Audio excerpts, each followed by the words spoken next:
Assalamualaikum warahmatullahi wabarakatuh. Innal hamdalillah nahmaduhu wa nasta'inuhu wa nastaghfiruhu wa natubu ilayh wa na'udzu billahi min shururi anfusina wa min sayyiati a'malina. May yahdihillahu fala mudilla lahu wa may yudlilhu fala hadiya lahu. Asyhadu an la ilaha illallah wahdahu la syarika lahu wa asyhadu anna Muhammadan 'abduhu wa rasuluhu la nabiyya ba'dah.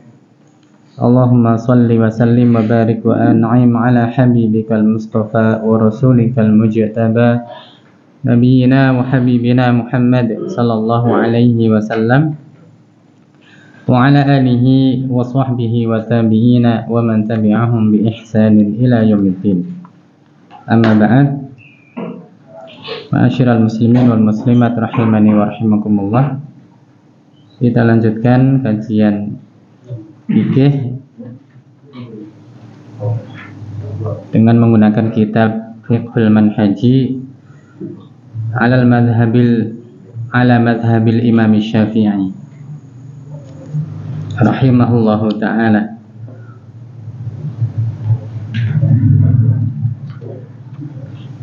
Kita lanjutkan pada furudul wudu. Fardu wudu. Jadi fardu wudu ini ada 6 ya. Kalau menurut mazhab Syafi'i ada 6. Kemarin sudah sampai yang ke-4. Sekarang yang ke-5. Ghuslu rijlaini ma'al ka'bain. Mencuci atau membasuh kedua kaki bersamaan dengan mencuci kedua mata kaki.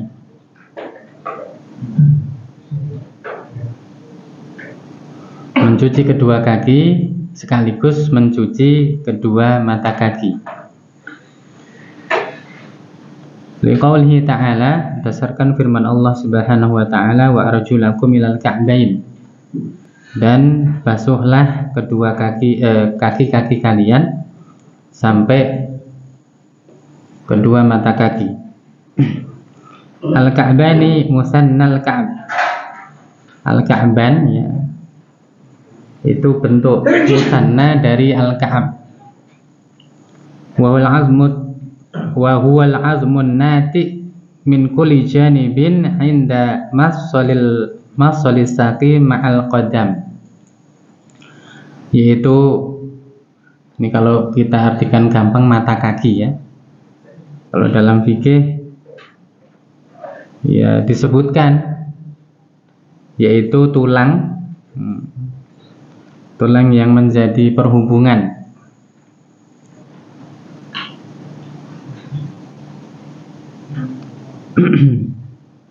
afwan ya, tulang yang menonjol dari setiap sisi ya, setiap sisi kaki yang itu merupakan mafsalisat persendian antara betis dengan al-qadam, kaki, telapak kaki ya, dibahasakan gampang mata kaki iya ya. Jadi tulang yang menonjol yang ada pada sisi ya, pada kedua sisi, jadi kan dalam juga menonjol, luar juga menonjol kan ya. Yang itu merupakan persendian antara betis dengan telapak kaki. Wa ila, dan firman Allah ila ya, wa arjulakum ilal ka'bain, bimakna ma'a, itu maknanya ma'a, bersamaan atau beserta. Ai ma'al ka'bain, yaitu beserta kedua mata kaki. Dalla ala dzalika ma ja'a fi hadithi Abi Hurairah radhiyallahu anhu as-sabiq hatta asyra'a fi saq. Yang menunjukkan akan hal tersebut adalah hadis yang telah datang dari Abu Hurairah radhiyallahu anhu yang telah lalu, yaitu disebutkan di sana hatta asyra'a fisak. Beliau membasuh kedua kakinya sampai apa? Sampai betis. Jadi lo kok dipakai untuk dalil mata kaki, ya namanya yang basuh sampai betis berarti mata kakinya termasuk dibasuh gitu. Kan ada sebagian ulama yang mengatakan apakah ila itu bermakna ma'a ya, atau goyah ya, atau intihak akhir dari sesuatu ya. Misalnya kita artikan ila itu sebagai akhir dari sesuatu, arjulakum minal ka'bain, maka dan basuhlah kaki-kaki kalian sampai mata kaki ya, berarti sampai mata kaki, berarti mata kaki bukan termasuk yang wajib untuk dibasuh gitu. Tapi kalau maknanya adalah ma'a, berarti beserta kedua mata kaki. Dan jelas wallahu alam yang lebih kuat adalah maknanya ma'a.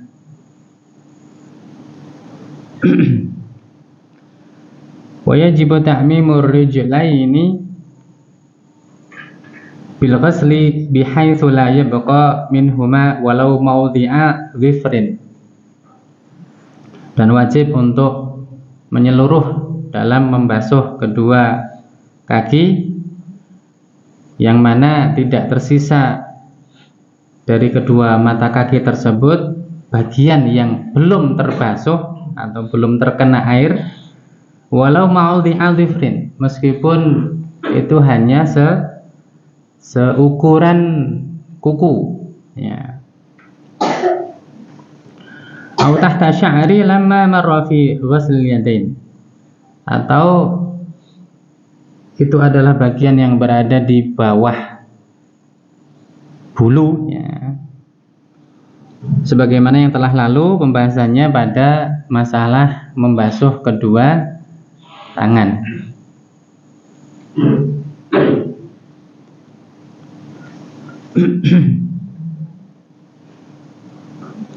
Misalnya bulunya tebal banget gitu, misalnya bulu kakinya tebal banget, berarti apa-apa yang berada di bawah bulu tersebut harus terkena air semua.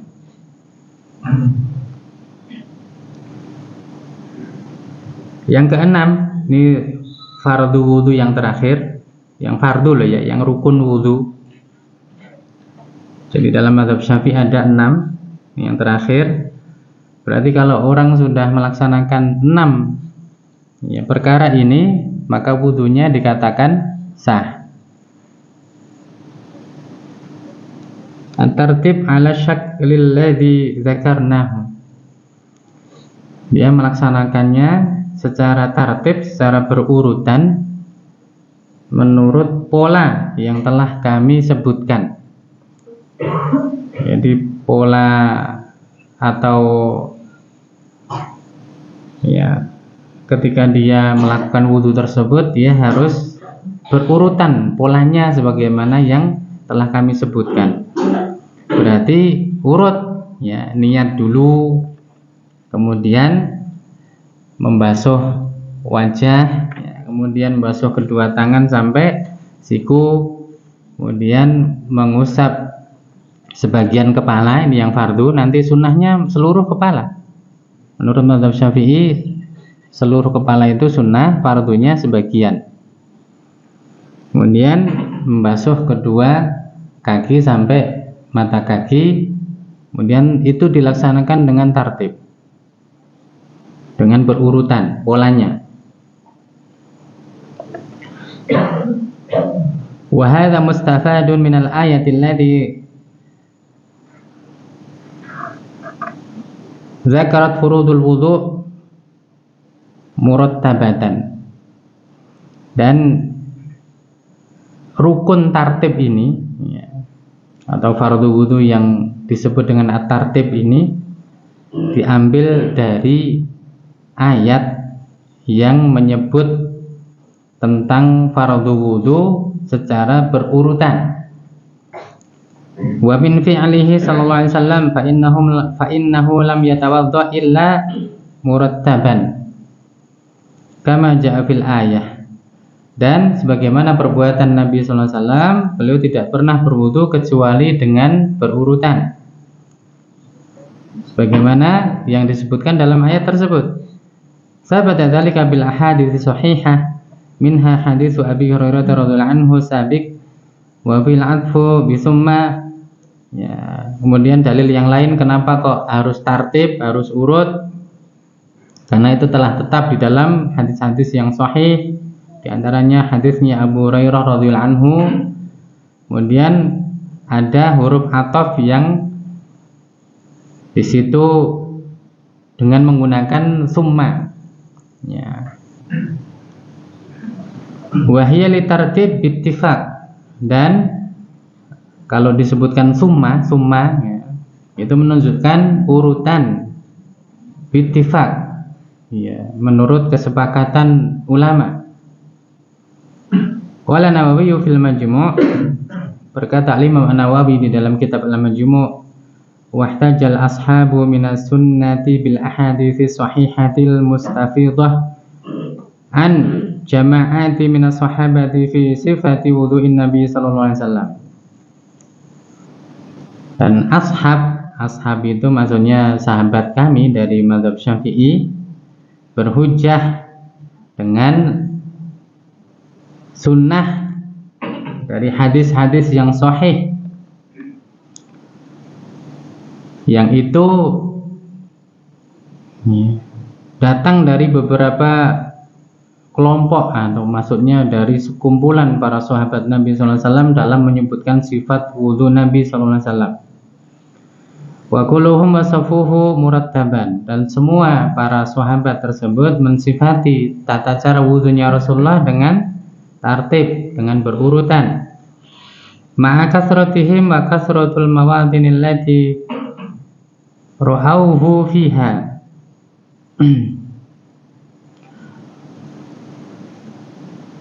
Dengan banyaknya wudu yang dilakukan oleh banyaknya ma'a kasratihim. Jadi bersamaan dengan banyaknya sahabat yang menukil tadi, dan dengan banyaknya mawatin, ya, kesempatan, ya, yang mereka itu menyaksikannya, maka kasrati ikhtilafihim fi sifatihi min maratin wa marataini wa thalathin wa ghairi dzalik, dan dengan banyaknya perbedaan dalam tata cara sifat wudunya Rasulullah itu, kadang beliau wudu sekali, kadang 2 kali, kadang 3 kali, dan itu semua disebutkan secara berurutan. Kalau Rasulullah wudunya sekali-sekali juga berurutan, 2 kali juga berurutan, 3 kali juga berurutan. Walam yathbut fihi ma ikhtilafi anwa'ihi sifatun ghairu murattabatan afan. Dan dengan perbedaan-perbedaan tersebut, ya, banyak sahabat yang menyaksikan mereka berbeda-beda. Kemudian Rasulullah berwudu pada kesempatan yang berbeda-beda. Kemudian tata cara wudunya Rasulullah pun juga berbeda-beda. Tapi tidak tetap, ya, tidak diketahui padanya, pada tata cara wudunya Rasulullah itu ada perbedaan dalam tidak tertibnya. Jadi berdasarkan cara yang berbeda-beda tadi, itu tidak pernah diketahui ada satu sifat saja yang beliau wudunya tanpa berurutan. Wa fi'luhu sallallahu alaihi wasallam bayanun lil wudu'il ma'mur bihi. Maka perbuatan beliau Rasulullah sallallahu alaihi wasallam adalah sebagai penjelas, ya, tata cara wudu yang diperintahkan. Walau jaza tarakut tartib la tarakahu fi ba'dil ahwal li bayanil jawaz. Kalau seandainya tidak tartib itu merupakan satu kebolehan, maka pasti beliau Rasulullah SAW akan, ya, mencontohkannya pada sebagian tata cara wudunya sebagai bentuk kebolehan, untuk menjelaskan bahwa itu boleh, ya. Kama tarakat tikrar fi awqat at-takrar, ya, kama tarakat takrar fi awqat, sebagaimana beliau pernah meninggalkan at-takrar, ya, pengulangan dalam membasuh anggota wudu pada beberapa kesempatan. Ya, ini mazhab Syafi'i sama Hambali yang mengatakan bahwa tartib itu merupakan rukun wudu. Kalau enggak tartib tanpa uzur maka tidak boleh. Kalau mazhab Hanafi dan Maliki mengatakan bahwa tartib itu tidak menjadi fardu wudu, tapi sunnah muakkadah, ya, sunnah yang sangat dianjurkan. Berarti kalau wudunya enggak tertib, menurut mazhab Hanafi dan Maliki sah. Kaki dulu misalnya, dan habis kaki baru kedua tangan, habis kedua tangan kemudian muka, tetap sah, ya, meskipun dia telah meninggalkan sesuatu yang menjadi sunnah muakkadah. Tapi kalau sahnya sah menurut mazhab Hanafi dan Maliki. Apa mereka tidak tahu dalil ini atau tidak tahu bagaimana mazhab yang lain berdalil? Ya, mereka tahu, tapi mereka juga punya dalil yang lain. Tadi pakai huruf athof summa itu hanya pada hadis, bukan pada ayat Al-Quran. Kalau pada ayat Al-Quran pakai huruf athofnya waw, ya. Faghsilu wujuhakum wa aydiyakum ilal marafiq wamsahu bi ru'usikum wa arjulakum ilal ka'bain. Pakai huruf wa dan ya. Bukan summa. Ya, kalau seandainya itu merupakan satu fardu, maka pasti di dalam ayat Al-Qur'an juga pakai summa, huruf athofnya.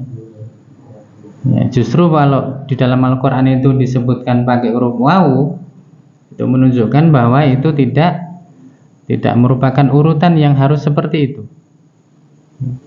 Kemudian mazhab Hanafi dan Maliki juga berdalil dengan perbuatan beberapa sahabat atau perkataan mereka, ya.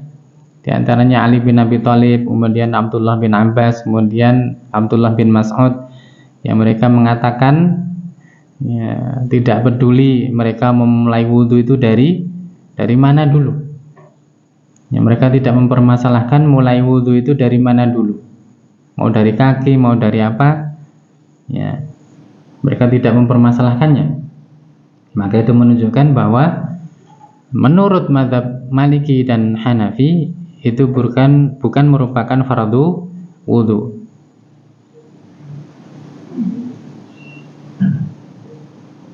Tapi yaitu tadi, meskipun mereka juga mengatakan itu hukumnya sunnah muakkadah, maka ya paling aman wudhu itu dengan tartib, dengan berurutan, ya.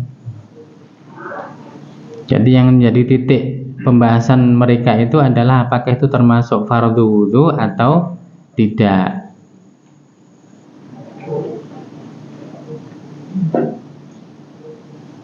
Ya, mungkin kita sebagai penuntut ilmu banyak mengatakan mazhab yang mengatakan itu tidak tartib, tidak fardu wudhu, yaitu tartib, itu adalah pendapat yang lemah misalnya. Ya, kita nggak ketemu kepada mereka langsung. Kalau kita ketemu mereka langsung, ya mungkin kita dihabisi. Dihabisi itu maksudnya dalil kita itu dibantah sama mereka. Karena nggak sembarangan para ulama itu ketika menyimpulkan sesuatu permasalahan. Mereka pasti punya dalil yang mereka pegang dengan kuat. Dan terkhusus mazhab Hanafi itu salah satu ciri khas mereka. Kalau ada satu permasalahan agama, maka Imam Abu Hanifah itu akan mengumpulkan murid-murid yang utama, Abu Yusuf, Muhammad bin Al-Hasan Asy-Syaibani, dan yang lainnya akan dikumpulkan oleh Imam Abu Hanifah. Kemudian Imam Abu Hanifah akan mulai menyebutkan satu permasalahan. Kemudian murid-murid tersebut akan mendiskusikan atau mereka akan menjawab permasalahan tersebut dengan dalil-dalil yang mereka ketahui. Ketika ada satu murid yang menjawab dengan dalil, maka akan dibantah oleh Imam Abu Hanifah dengan dalil yang lain. Kalau kamu sebutkan dalil itu, bagaimana kalau dibantah dengan dalil ini? Terus seperti itu. Jadi sampai beberapa murid itu menyampaikan argumen semuanya dan semua dibantah oleh Imam Abu Hanifah. Nah, setelah selesai baru akan disimpulkan satu hukum oleh Al-Imam Abu Hanifah rahimallahu ta'ala. Kalau mazhab yang lain kan berdasarkan qaul imam. Kalau mazhab Maliki ya berdasarkan perkataan Imam Malik. Mazhab Syafi'i berdasarkan perkataan Imam Syafi'i. Kemudian mazhab Hambali juga perkataan Imam Ahmad. Kalau mazhab Hanafi enggak. Ya, itu sudah didiskusikan di antara mereka kemudian baru disimpulkan. Jadi mereka sudah tahu dalil-dalil yang membantah perkara tersebut, mereka sudah tahu.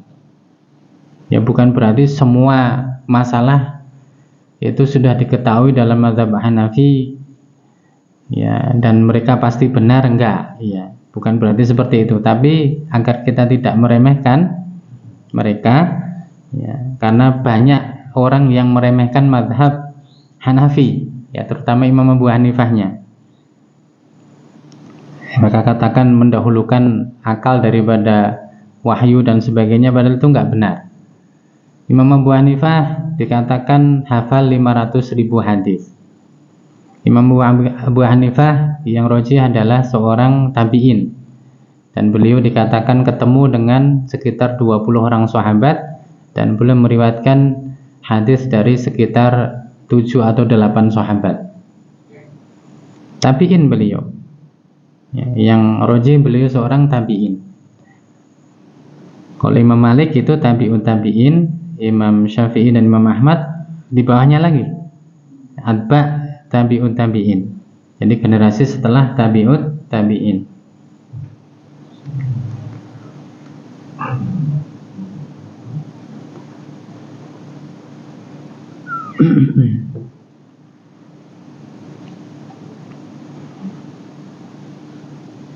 Ya, meskipun Imam Abu Hanifah itu ya semua orang diuji, ya. Beliau diuji dengan ibunya sendiri. Ibunya sendiri tidak mau mengambil fatwanya Imam Abu Hanifah. Ya, enggak mau. Bahkan beliau ngaji di tempat lain. Ya. Ngajinya di tempatnya Zur'ah Al-Qas, bukan di tempatnya Imam Abu Hanifah. Padahal beliau Imam Abu Hanifah muridnya banyak sekali, dan beliau imamnya Kufah, ya. Itu ujian, Pak. Jadi jangan dikira ya udah ngaji tempat lain ya udah. Itu ujian bagi seseorang, ya. Bayangkan antum seorang ustadz kibar misalnya, punya jamaah ribuan, ibunya sendiri nggak mau ngaji sama dia. Misal saya punya majelis yang datang ribuan, ya, datangnya yang ribuan kan, tapi nolnya yang 2 gelinding. Ribuan. Kemudian ibu saya ngaji di tempat Ustadz Bintoro, ya, itu kan masalah itu.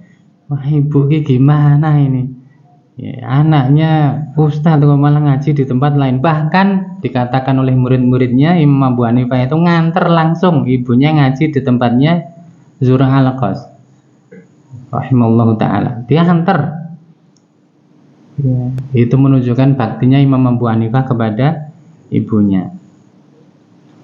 Maka pernah Imam Abu Hanifah itu ibunya tanya sama anaknya, karena anaknya seorang imam.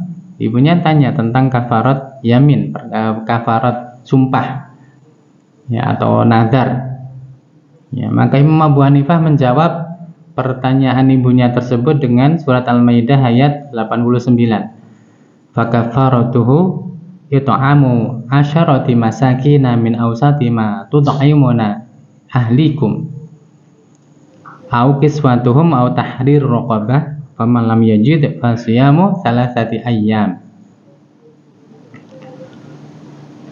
Jadi Imam Abu Hanifah mengatakan, oh ibu, kalau jenengan itu punya nazar atau sumpah yang tidak bisa terlaksanakan, maka kafaratnya tidak bisa terlaksanakan ya, bukan sengaja tidak melaksanakan ya. Kalau sengaja tidak melaksanakannya tetap nggak boleh. Mau dikafarati ya tetap nggak bisa. Sengaja tidak melaksanakan. Jadi kafaratnya adalah memberi makan 10 orang miskin, atau memberi pakaian mereka, atau membebaskan budak, atau kalau nggak bisa semuanya maka dia berpuasa 3 hari. Puasa 3 hari. Ibunya nggak mau nerima. Ya mungkin kalau kita, ibu kita, alah aku ngerti cilianmu gitu kan. Ada seorang dokter itu yang ibunya nggak mau berobat pada anaknya. Ada seorang dokter itu sampai ibunya nggak pernah mau berobat pada dia. Bukan meragukan, ya mungkin meragukan ya bisa.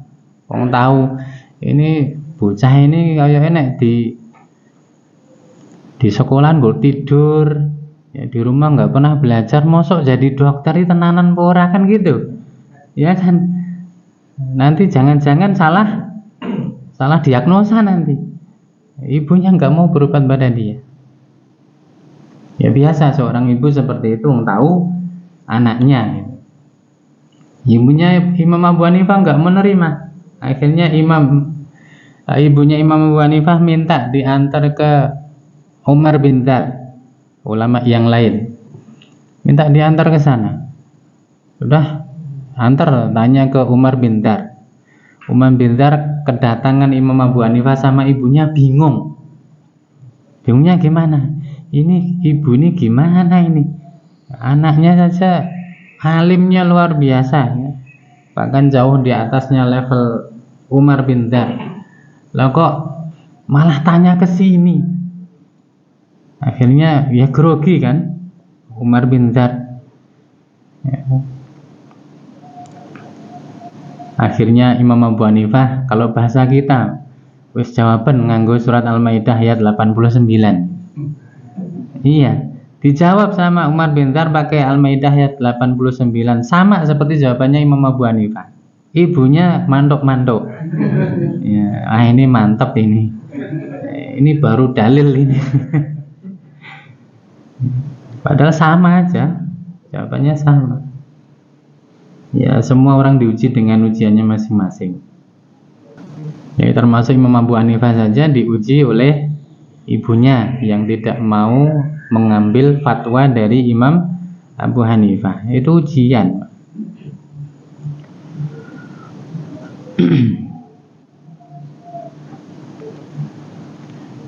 Sampai jam berapa nih? Saya agak capek karena tangan saya nyeri. Tangan saya itu nyeri beberapa hari ya, karena ada otot yang robek. Jadi ya kadang pas ngomong selenget.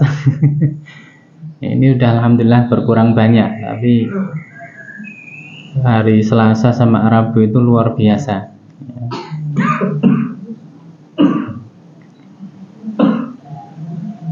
Mungkin demikian. Kalau kurang jelas atau ada masalah yang mau disampaikan, silahkan disampaikan.